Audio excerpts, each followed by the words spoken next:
Hello everyone, I hope you all are doing good. This is Caroline Varghese और आज हम बात करेंगे कि इंग्लिश में बोर्ड एग्जाम्स में कैसे अच्छे मार्क्स लाए। एग्जाम स्टार्ट हो चुके हैं, एग्जाम स्टार्ट होने वाले हैं और कुछ ही दिनों में जो है हमारे इंग्लिश का बोर्ड का एग्जाम है। सो लेट्स सी कि हमें सबसे पहले प्रॉब्लम्स क्या क्या आती है इंग्लिश में और उसके बाद हम उसके जो है सॉल्यूशंस के बारे में देखते हैं। ऑलराइट, पहला प्रॉब्लम जो कई बच्चे बोलते हैं, I mean I have had word with lots of kids, कई सारे बच्चों से बात की है और कई सारे बच्चों के पास जो है एक जनरल प्रॉब्लम्स होती हैं। इंडिविजुअल एकाध एकाध तो सबकी होती है, लेकिन इन जनरल कुछ टॉपिक्स है, कुछ प्रॉब्लम्स है जो कई बच्चों को पास है। पहला, मैम पेपर लिखते लिखते टाइम खत्म हो जाता है और पेपर छूट जाता है। That is the first thing. Secondly, ma'am handwriting खराब होती है, इसके वजह से जो है मार्क्स कटते हैं क्या। तीसरा, मैम शुरुआत में तो बहुत ही अच्छे से बना बना के हैंडराइटिंग के साथ लिख लेते हैं, लेकिन एंड आते आते जो है पूरी हैंडराइटिंग खराब हो जाती है और फिर जो है कुछ नहीं समझ में आता। सो इसके लिए जो है आई हैव हैड ऐसे कई सारे डाउट्स हैं बच्चों के पास की, और इंग्लिश का पेपर है मैम, क्या लिखना है, कैसे नहीं लिखना है, और क्या लिखने पे मार्क्स आते हैं, क्या नहीं लिखने पे मार्क्स आते हैं, कितने मार्क्स का लिखना होता है, कैसे लिखना होता है। कई सारे ऐसे सवाल होते हैं हमारे बच्चों के पास, कई सारे सवाल हैं। So I have got you a few solutions. ये सॉल्यूशंस जो है ऐसा नहीं है कि they came out of thin air. I've had word with lots of teachers and उसके बाद जो है I've found out that these are the things that teachers tell and they have emphasized on. पहला, हैंडराइटिंग से फर्क नहीं पड़ता है। yes, ये बात जरूर ध्यान रखिएगा कि जो आप लिख रहे हो वो समझ में आ जाए टीचर को, वो पढ़ने में आ जाए। बहुत ज्यादा सुंदर कर्सिव राइटिंग में लिखने की जरूरत नहीं है, कोई प्रॉब्लम नहीं है, लेकिन हाँ रीडेबल होना चाहिए, वो चीज समझ में आनी चाहिए कि क्या लिखा गया है। दूसरा जो प्रॉब्लम होता है कि मैम इंग्लिश का पेपर है, कहानियां होती हैं, शेक्सपियर के प्ले होते हैं, पोएट्री होती है, कैसे करें।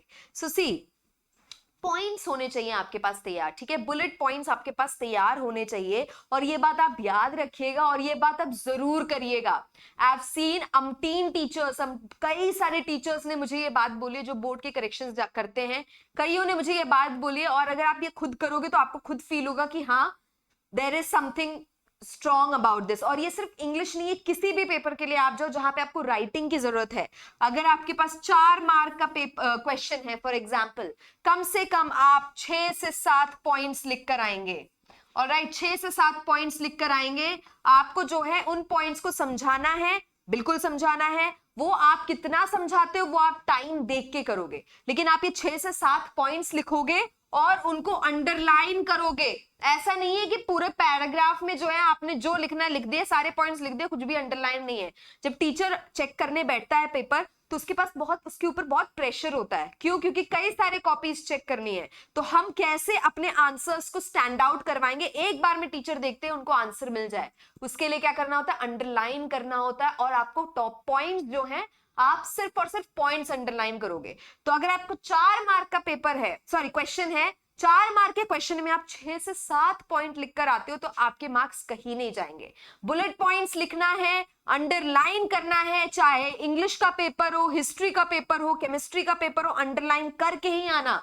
ऑलराइट, तीसरा, सीक्वेंस में लिखना, ठीक है। जैसे आपका बोर्ड का एग्जाम क्वेश्चन पेपर है, section A, section B, section C करके आता है। अब आपने कोई एक पर्टिकुलर सेक्शन पहले अटेम्प्ट कर लिया, अब आपकी इच्छा हुई कि पहले मैं सेक्शन सी अटेम्प्ट कर लेता हूं, कोई दिक्कत की बात नहीं है, लेकिन सी के अंदर के जो क्वेश्चंस है उनको एक साथ अटेम्प्ट करिएगा। ये नहीं कि क्वेश्चन सी, ये नहीं कि सेक्शन सी का क्वेश्चन नंबर 1 यहां है, फिर सेक्शन बी का आ गया क्वेश्चन नंबर 1, उसके बाद जाके सेक्शन सी का जो है थर्ड क्वेश्चन करके, ऐसे नहीं अटेम्प्ट करना है।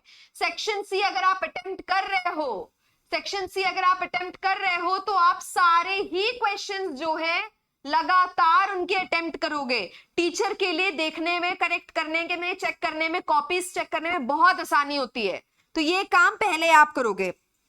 ऑलराइट, अगली चीज इंग्लिश में ध्यान रखिएगा, कोई क्वेश्चन पूछा कहीं पे, कोई ऐसा लॉन्ग क्वेश्चन का आंसर पूछ लिया, 5 मार्क का 6 मार्क का आंसर है आपका और आपको लिखना है, तो ऐसे बीच में से कहानी चालू नहीं करनी है। इंग्लिश का पेपर है, हिस्ट्री का पेपर है, इंग्लिश के पेपर में स्पेसिफिकली क्योंकि कहानी होती है उसमें या कोई पोएम होता है उसमें, तो उसमें आपको शुरुआत से एंड तक जो है थोड़ा थोड़ा करके समझाओ, बुलेट पॉइंट्स को ध्यान में रखते हुए समझाओ, लेकिन वो उसी तरीके से लिखी होनी चाहिए, ठीक है। ऐसा नहीं है कि पहले बीच से कहानी लिख दी, उसके बाद एंडिंग लिख दिया, उसके बाद शुरुआत लिख रहे हो, नहीं।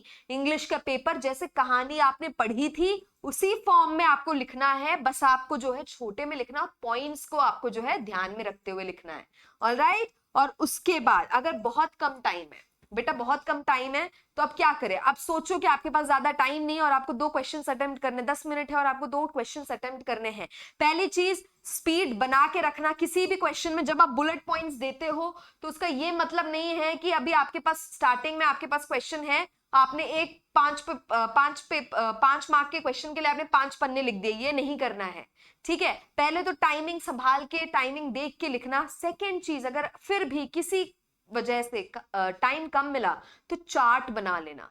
ऑलराइट, चार्ट बनाना और चार्ट फॉर्मेट में लिख लेना, और उसके बाद थोड़ा सा नीचे एक्सप्लेन करने देना 2-3 लाइन में। मार्क तो मिलेंगे, क्वेश्चन छूट जाए उससे तो फार बेटर है। अगली चीज, एक और चीज आप ध्यान रखेंगे बेटा, ब्लैक पेन ब्लू पेन ही लेना है, कोई और पेन नहीं यूज करेंगे। अगर कोई चीज गलत लिख दी, फॉर एग्जाम्पल चार्ट्स का स्पेलिंग आपने गलत लिख दी, एक बार आप काटना, ऐसे ऐसे करके जो है कलर करने नहीं बैठेंगे।